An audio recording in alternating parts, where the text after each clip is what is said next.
मेरे प्यारे विद्यार्थियों, आप सभी को मेरा नमस्कार। मैं सलोनी अग्रवाल, विषय कंप्यूटर विज्ञान के अध्याय 1 कंप्यूटर की बुनियादी बातें यानी कि कंप्यूटर फंडामेंटल्स के भाग 1 की क्लासेस में आप सभी का स्वागत करती हूँ। आज की इस वीडियो में कंप्यूटर क्या होता है, कंप्यूटर की कार्यप्रणाली और कंप्यूटर के कुछ मुख्य भाग यानी कि इनपुट डिवाइसेस, आउटपुट डिवाइसेस और कंट्रोल यूनिट के बारे में हम अध्ययन करेंगे। तो चलिए बिना किसी देरी के स्टार्ट करते हैं कि कंप्यूटर हम कहाँ-कहाँ यूज़ कर रहे हैं। तो देखिए आपने कंप्यूटर को उपयोग होते हुए बहुत जगह देखा होगा, जैसे कि आपके घरों में, ऑफिसेज़ में या किसी दुकानों पे, इन सभी जगह आपने अपने कंप्यूटर को यूज़ होते हुए दिखा देखा होगा। इसी के साथ हम इसे विद्यालयों में या किसी रेलवे स्टेशन पे, हवाई अड्डे पे, शॉपिंग मॉल में, बैंक्स में भी उपयोग होते हुए देखते हैं। तो इन्हीं सभी जगह हम कंप्यूटर का उपयोग करते हैं। तो देखिए कंप्यूटर होता क्या है? तो कंप्यूटर एक इलेक्ट्रॉनिक डिवाइस है, एक इलेक्ट्रॉनिक मशीन है, जो कि किसी भी इनपुट को लेता है यानी कि किसी यूज़र से इनपुट को लेता है और उस पे कोई ना कोई प्रोसेसिंग करके आउटपुट देता है। तो देखिए यूज़र कौन-कौन से हो सकते हैं? यूज़र मैं भी हो सकती हूँ, यूज़र आप भी हो सकते हैं। यूज़र वह सभी लोग हो सकते हैं जो कि कंप्यूटर का उपयोग करते हैं। यूज़र को हम उपयोगकर्ता भी जानते हैं, यानी कि जो कंप्यूटर का यूज़ कर रहे हैं। अब वह यूज़र से इनपुट लेते हैं, उसके बाद उस पे कोई ना कोई प्रोसेस करता है और उससे उसका कोई आउटपुट देता है। तो देखिए मेरे पीछे आपको ये कंप्यूटर दिखाई दे रहा होगा, तो इन डिवाइस इसमें कुछ डिवाइसेज़ होते हैं जिनके थ्रू कंप्यूटर इनपुट लेता है यूज़र से और फिर उस यूज़र को ही कोई ना कोई आउटपुट शो करता है। अब देखिए कंप्यूटर हार्डवेयर और सॉफ्टवेयर का संयोजन होता है यानी कि उसका एक मिक्सचर होता है। अब हार्डवेयर क्या होता है? हार्डवेयर देखा या छुआ जा सकता है, जैसे कि आपका प्रिंटर हो गया, स्कैनर हो गया, मॉनिटर हो गया, कीबोर्ड है, तो ये सभी क्या हैं आपके हार्डवेयर हैं। फिर हम बात करें सॉफ्टवेयर की, तो सॉफ्टवेयर क्या होता है? निर्देशों का एक समूह होता है, यानी कि इंस्ट्रक्शंस का एक सेट होता है जो कि किसी विशेष कार्य को यानी कि किसी पर्टिकुलर वर्क को करने के लिए हम उपयोग में लेते हैं। अब आपके सॉफ्टवेयर कौन-कौन से हो गए? सॉफ्टवेयर हैं आपके जैसे ऑपरेटिंग सिस्टम है, एमएस ऑफिस है, एंटीवायरस है, ये सभी क्या है आपके सॉफ्टवेयर के एक प्रकार है। अब बात कर लेते हैं कंप्यूटर के कार्यप्रणाली की। जब कंप्यूटर कोई कार्य करता है तो इस कार्य को करने के लिए 4 भागों में इसका वर्गीकरण किया गया है। तो सबसे पहले कंप्यूटर इनपुट लेता है यानी कि इनपुट प्राप्त करता है। तो यह किसके थ्रू करता है? किसी भी इनपुट डिवाइसेस के थ्रू या इनपुट माध्यम के थ्रू किसी यूज़र से इनपुट लेता है। अब ये इनपुट डिवाइसेस कौन-कौन से हो सकते हैं? कीबोर्ड है, स्कैनर है, ये सभी क्या है आपके इनपुट डिवाइसेस हैं। फिर बात कर लेते हैं प्रक्रिया यानी कि प्रोसेसिंग की। जब डेटा यूज़र से मिल गया है तो उस पे कोई ना कोई संचालन या एग्जीक्यूशन किया जाता है और उसे किसी जानकारी में यानी कि इंफॉर्मेशन में कन्वर्ट किया जाता है। फिर बात कर लेते हैं जानकारी को संग्रहित करने की यानी कि इंफॉर्मेशन को स्टोर करने की। तो जब भी किसी जानकारी का भंडारण करना होता है या इंफॉर्मेशन को स्टोर करना होता है, तो इसके लिए हम हार्ड डिस्क, सीडी या पेन ड्राइव का उपयोग करते हैं। फिर बात कर लेते हैं आउटपुट तैयार करने की, यानी कि जो भी आउटपुट या परिणाम अपने कंप्यूटर पे दिखाना चाहते हैं, तो इसके लिए हमें क्या करना होता है? किसी न किसी आउटपुट डिवाइस का, आउटपुट माध्यम का यूज़ करना होता है। तो देखिए, ये आपके मॉनिटर भी हो सकता है, प्रिंटर भी हो सकता है, स्पीकर भी हो सकता है, तो ये सभी आपके क्या होते हैं? आउटपुट डिवाइसेज़ होते हैं, जिससे कि आप कोई परिणाम को प्रदर्शित करते हैं अपने कंप्यूटर सिस्टम में। फिर बात कर लेते हैं कि जो कंप्यूटर सिस्टम के घटक हैं यानी कि जो पार्ट्स हैं, वे कितने भागों में डिवाइड किए गए हैं? तो इन्हें 4 मुख्य भागों में डिवाइड किया गया है। सबसे पहले है इनपुट डिवाइस, यानी कि इसमें कोई भी यूज़र किसी भी डेटा या निर्देश का स्वीकार करवाता है। तो जैसे कि आप अपने जो भी इंस्ट्रक्शन देना चाहते हैं, वे किसके थ्रू देंगे? कीबोर्ड या माउस के थ्रू देंगे।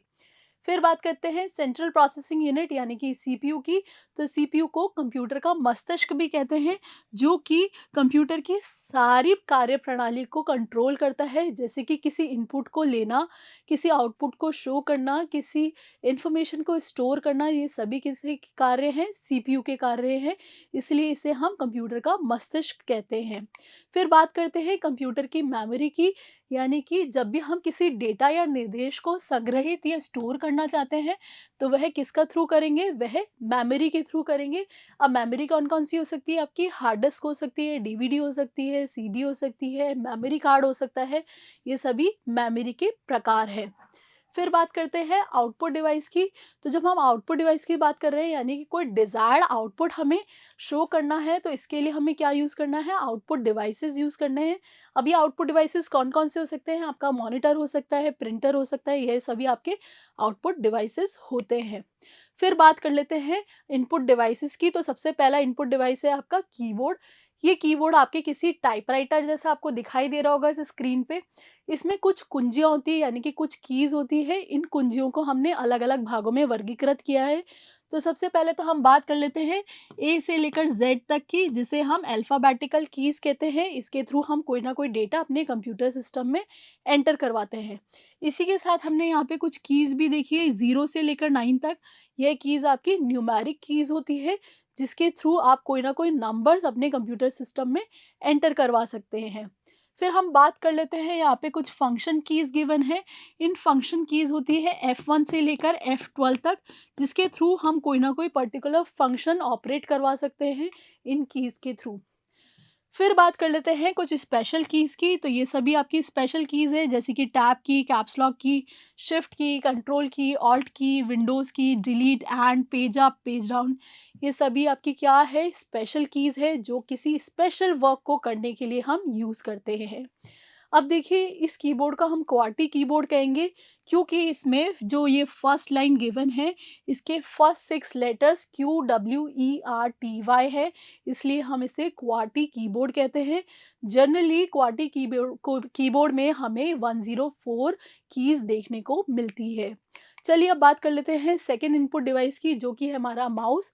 माउस किसी भी डिस्प्ले स्क्रीन पर कर्सर या पॉइंटर की गति को क्या करता है, नियंत्रित करता है।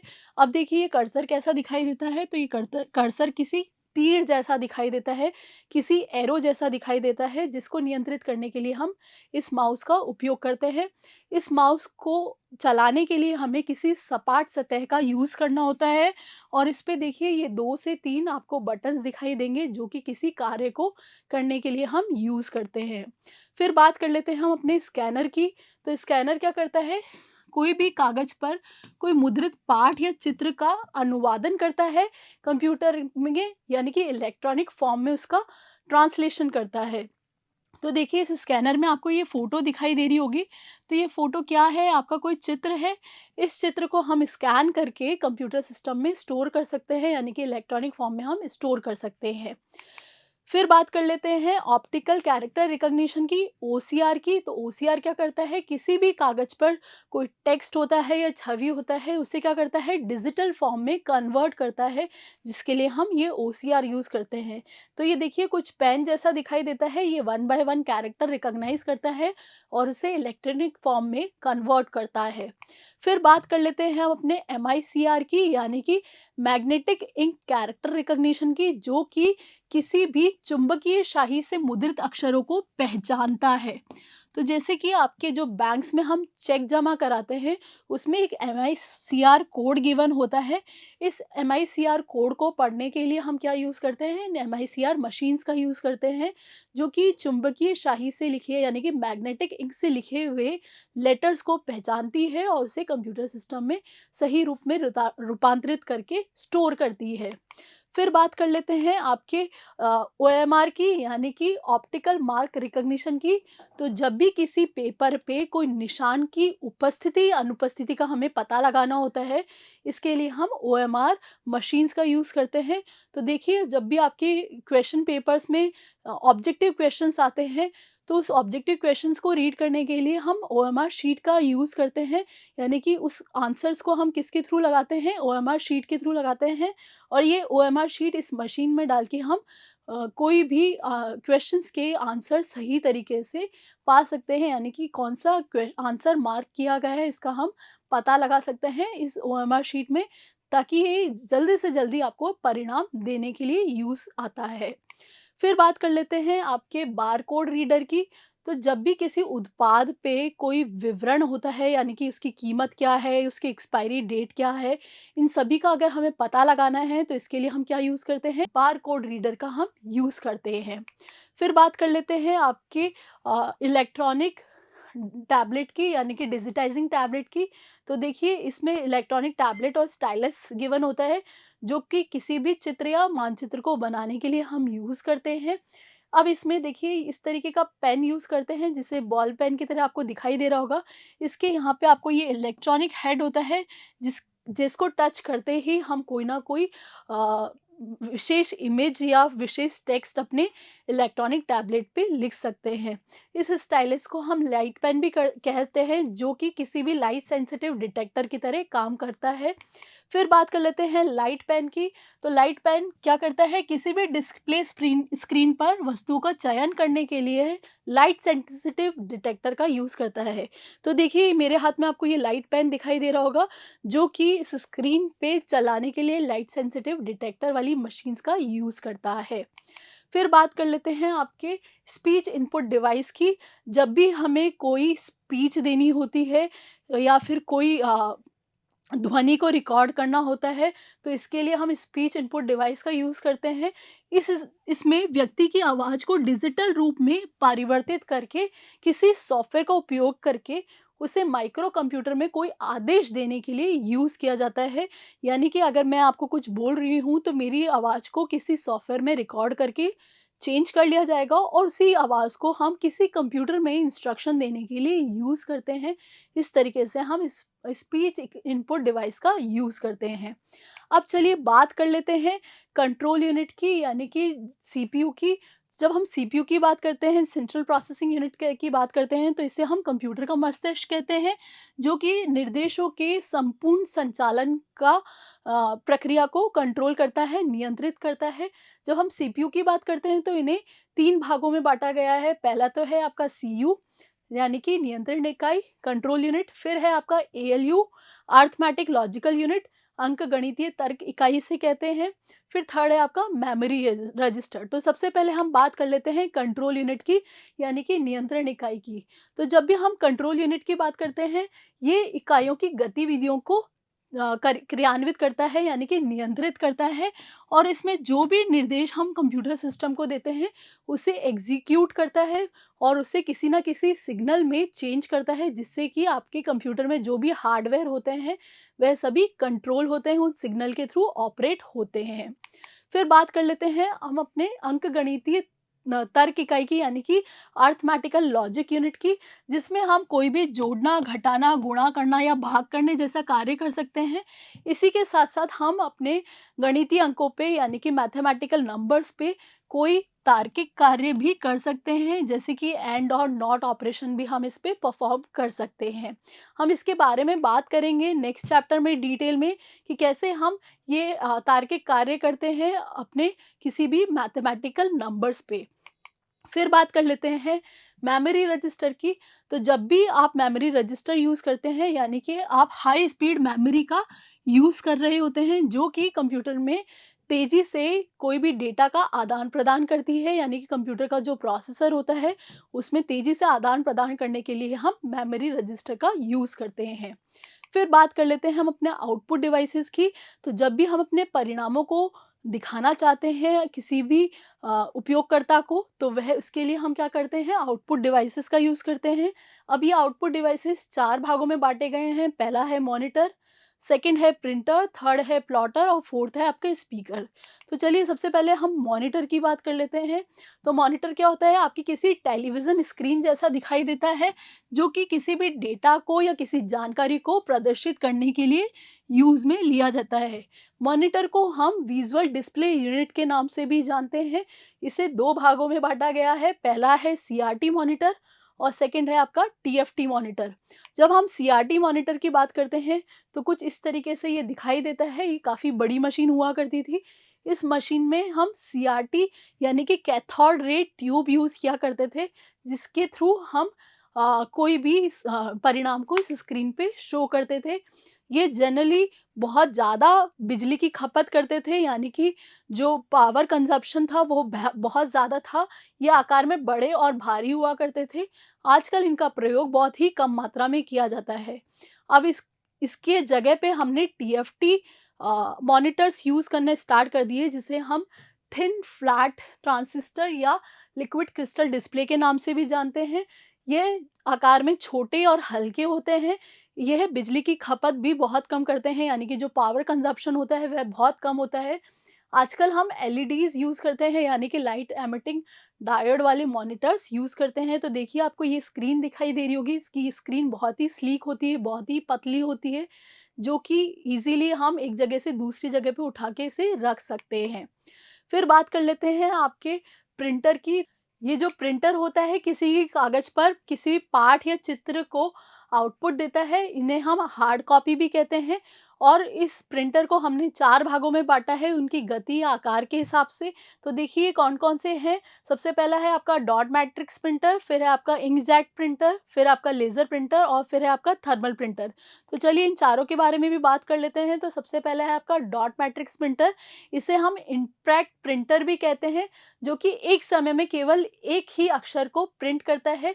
इसमें प्रिंट हेड आपका दाएं से बाएं की ओर मूव करता है, यानी कि घूमता है, जिससे कि आपकी एक वन बाय वन अक्षर प्रिंट होते जाते हैं किसी भी पेज पे। फिर बात करते हैं इंकजेट प्रिंटर की। इसे हम नॉन इम्पैक्ट प्रिंटर कहते हैं, क्योंकि कागज पर जब स्याही की जो छोटी बूंदें होती है उसका ये स्प्रे करता है, यानी कि स्प्रे के थ्रू हम किसी भी डेटा को या टेक्स्ट को छापते हैं, जिसके लिए हम इंकजेट प्रिंटर का यूज़ करते हैं। फिर बात कर लेते हैं आपके लेज़र प्रिंटर की। तो लेज़र प्रिंटर कागज़ पर चित्रों या टेक्स्ट को प्रिंट करने के लिए क्या यूज़ करता है? लेज़र बीम का यूज़ करता है, जिसके लिए हम इसे लेज़र प्रिंटर के नाम से जानते हैं। फिर बात कर लेते हैं आपके थर्मल प्रिंटर की। तो थर्मल प्रिंटर किसी भी चित्र या टेक्स्ट को प्रिंट करता है आपके कागज़ पर, किसके थ्रू? विद्युतीय रूप में हॉट पिन्स यूज़ करता है। इसके थ्रू आपका क्या करता है, कोई भी टेक्स्ट या कोई भी पिक्चर प्रिंट करता है, इसके लिए हम इसे थर्मल प्रिंटर कहते हैं। चलिए अब बात कर लेते हैं आपके प्लॉटर्स की। तो प्लॉटर्स का उपयोग हम किसी भी ग्राफिक चार्ट या मानचित्र को कागज पर प्रिंट करने के लिए यूज़ करते हैं। यह 2 या 2 से अधिक स्वचालित पेन, यानी कि ऑटोमेटिक पेन्स का यूज़ करता है, जिसको यूज़ करके हम कोई भी चित्र या मानचित्र अपने किसी कागज पर बना सकते हैं। तो देखिए जब हम प्लॉटर्स की बात करते हैं तो इन्हें 3 भागों में बाँटा गया है। पहला है ड्रम प्लॉटर, सेकंड है फ्लैट बेड प्लॉटर और थर्ड है आपका इलेक्ट्रोस्टैटिक प्लॉटर, जिसके थ्रू हम कोई भी चित्र या ग्राफिक्स आपके किसी भी पेज पे प्रिंट कर सकते हैं। जनरली आपने जो ये बड़े बोर्ड्स देखे होंगे जिनमें एडवर्टाइजमेंट होता है या किसी रास्ते के डायरेक्शन दिए हुए होते हैं, वह सभी बोर्ड्स आपके प्लॉटर के थ्रू प्रिंट होते हैं। चलिए अब बात कर लेते हैं स्पीकर की। तो स्पीकर क्या करता है, एक आउटपुट डिवाइस होता है जो कि ध्वनि के रूप में अपना आउटपुट प्रदर्शित करता है। तो देखिए इसमें हम 3D ऑडियो डिवाइस यूज़ करते हैं, जो कि ऑडियो की सबसे बेहतर क्वालिटी मानी जाती है। आज की इस वीडियो में हमने कंप्यूटर क्या होता है, कंप्यूटर कहाँ-कहाँ हम उपयोग करते हैं, कंप्यूटर की कार्यप्रणाली, कंप्यूटर के इनपुट डिवाइसेस, आउटपुट डिवाइसेस के बारे में हमने अध्ययन किया। तो चलिए मिलते हैं अगले भाग में। Till then take care, good bye.